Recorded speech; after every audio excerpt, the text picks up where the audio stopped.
Hello friends, आज हमारे पास एक मोटोरोला G62 हैंडसेट आया है जिसमें नेटवर्क का प्रॉब्लम है। इसमें ऑलरेडी रिपेयर का ट्राई हो चुका है पर नेटवर्क का प्रॉब्लम सॉल्व नहीं हुआ है। आप देख पा रहे होंगे कि स्क्रीन पर नेटवर्क नहीं आ रहा है, नो सर्विस का प्रॉब्लम है। मोबाइल में सिम ऑलरेडी इंसर्ट किया हुआ है। एक बार आपको दिखाने की कोशिश करता हूँ। मोबाइल में सिम लगा हुआ है जिसे फिर से इंसर्ट करके चेक करवाता हूँ। मोबाइल में बिल्कुल भी टावर नहीं आ रहा है, जिसे हम पूरी डिटेल में नेटवर्क का प्रॉब्लम किस तरह सॉल्व करने वाले हैं ये आपको आगे वीडियो में दिखाने वाला हूँ। तो चलिए प्रॉब्लम को फिक्स करते हैं। यहाँ पर सबसे पहले मैं मोबाइल को फटाफट ओपन कर लेता हूँ और आपका ज़्यादा टाइम बिगड़े नहीं उसका भी ध्यान रखेंगे। मोबाइल को ओपन कर लिया है। अब मोबाइल के बारे में जान लेते हैं, क्या कंडीशन है और कौन कौन से सेक्शन में काम हुआ है। तो यहाँ पर आप देख पा रहे होंगे कि नेटवर्क सेक्शन, पावर सेक्शन का शील्ड उतारा हुआ है और चारों तरफ फ्लक्स लगाकर हीटिंग किया हुआ है। और एक बात, मोबाइल में थोड़ा बहुत वाटर डैमेज भी लग रहा है। तो मोबाइल को रिपेयर करने का सबसे पहला स्टेप हमारा ई स्कैनिंग का रहता है, जिसे कौन कौन सी जगह सेक्शन में दिक्कत है वो पता चलता है। यहाँ पर ट्यूनर आईसी के पास थोड़ा वाटर डैमेज है और DRX बैंड स्विचिंग के पास भी पानी लगा हुआ है। उसके बाद साइड वाला दूसरा ट्यूनर पर भी वाटर लॉग है।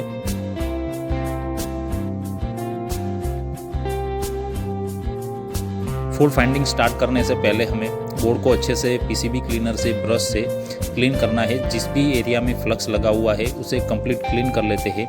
क्लीनिंग जितना अच्छे से करेंगे उतना मोबाइल में फॉल्ट फाइंडिंग और डायग्नोस करने में आसानी रहेगी और रिजल्ट आने के चांसेस बढ़ जाते हैं।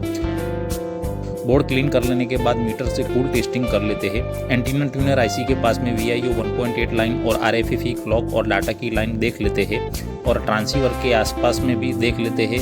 सारे कंपोनेंट को 1 बाय 1 देख लेते हैं, कहीं पर भी शॉर्टिंग या लाइन लीकेज देखने को नहीं मिला है। उसके बाद DRX बैंड स्विचिंग आईसी के पास देख लेते हैं, ये भी एरिया ओके लग रहा है। नेटवर्क सेक्शन की जितनी भी आईसी है उसके पास में लगे कैपेसिटर को अच्छे से चेक कर लेते हैं सही से।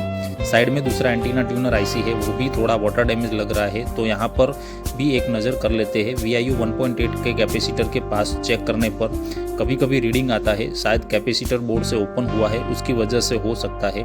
और RFFE क्लॉक और डाटा की लाइन भी ओके है। अब PCB को पीछे की तरफ देख लेते हैं।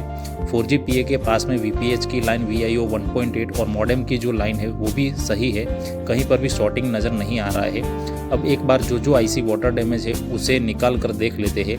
2 ट्यूनर आईसी और DRX स्विच की आईसी है, उसके आसपास थोड़ा वाटर डैमेज है, तो एक बार ये भी देख लेते हैं।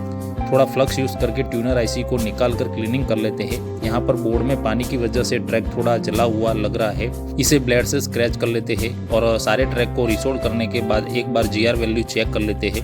VIO 1.8, RFFE क्लॉक और डाटा की जो लाइन है वो ओके है, तो इसी आईसी को सही से वापस फिक्स करेंगे। आईसी को क्लीन करके प्रिंट को भी ब्लेड से स्क्रैच करने के बाद रिसोल्व करके रिबॉल कर लेते हैं और फिर से आईसी को बोर्ड में फिक्स कर लेते हैं।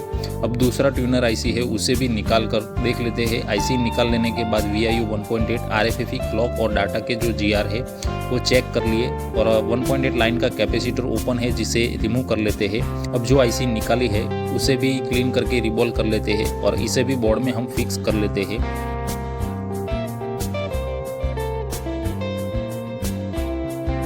दोनों ट्यूनर आईसी को सही कर लेने के बाद अब DRX स्विचिंग आईसी है उसे भी रिमूव कर लेते हैं। यहाँ पर कॉर्नर से एक प्रिंट वाटर डैमेज की वजह से ओपन हुआ है, जिसे ब्लेड से स्क्रैच करके GR चेक कर लेते हैं। 1.8 सप्लाई ओके है, तो बोर्ड के एक्स्ट्रा सोल्डर को साफ करके डीसोल्डर से 0 क्लीन कर लेते हैं और आईसी को क्लीन करके प्रिंट को स्क्रैच करने के बाद रिबॉलिंग कर लेते हैं।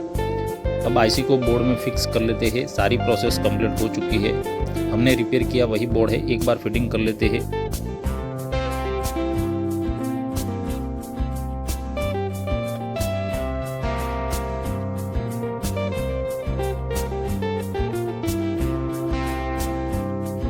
और मोबाइल को ऑन कर लेते हैं। मोबाइल कंप्लीट ऑन हो चुका है और आप देख सकते हैं स्क्रीन पर इमरजेंसी कॉल आ रहा है। अब सिम डालकर देख लेते हैं। मोबाइल में कंप्लीट नेटवर्क आ चुका है। तो दोस्तों, आशा करता हूं कि वीडियो से आपको थोड़ा बहुत नॉलेज मिला हो। ऐसे ही मोबाइल रिपेयर ट्रिक्स और सॉल्यूशन के लिए हमें फॉलो करें और वीडियो अच्छा लगा हो तो लाइक करें, सब्सक्राइब जरूर करें। मिलते हैं अगले वीडियो में। Thanks for watching.